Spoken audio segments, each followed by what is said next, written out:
Taigi vakar praskipinom šiek tiek vlogą, nes su lietuviais išėjom į miestą ir grįžom tik tais paryčiais.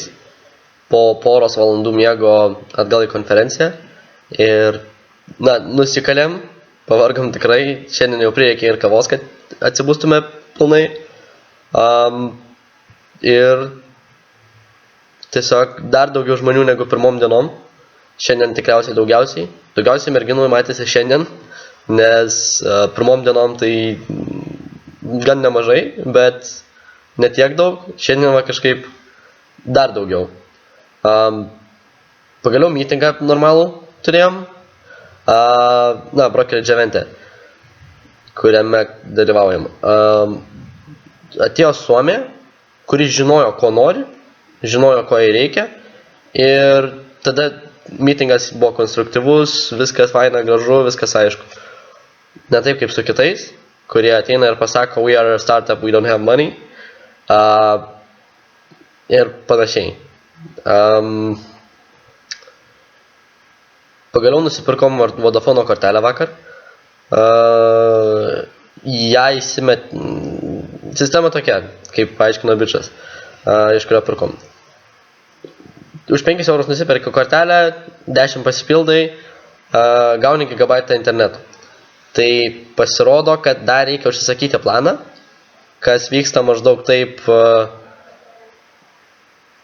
skambinat numeriu, ispaniškai sušnekat, kad jūs norit plano, tada dar patvirtinat SMS-ais, kažkas tokio, visiškai kitokia sistema negu pas mus.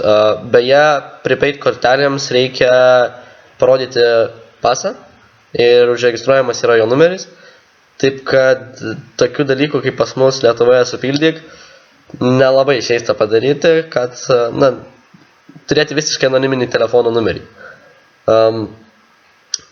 Tai po poros skambučių į Lietuvą iš tų 15 eurų nieko neliko, interneto naudojimas šiek tiek, todėl šiandien nuėjom į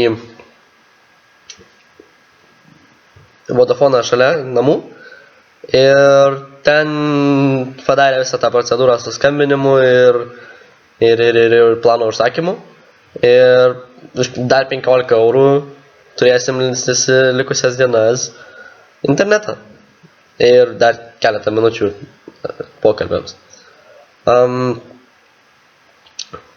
Nokijos. Turim 2 Nokijas X. Gavom porą telefonų už tai, kad nuportinom porą appsų.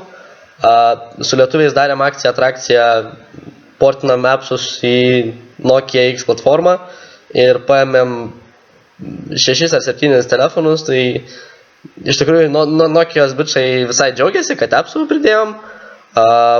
Įdėjom keletą žaidimų, tai jiems atrodė gražu, įdomu, abipusė nauda. Iš tikrųjų nustebino kainos ir kokybės santykis, nes šita pigiausia versija yra 79 eurai. Tai ryškus ekranas, geras garsas, ausinės komplektacijoje su mikrofonu, tai ir laisvų rankų įranga. Ko daugiau reikia. Ir pakankamai normaliai veikiantis telefonas. Ausinės nėra pačios geriausios kokybės garso. To be honest, tai Lumijos buvo daug geresnės, bet tiesiog kitas price range'as. Šiaip padarėm šitų telefonų naujųjų laimėtų reviewsą. Linką galite rasti apačioj aprašyme.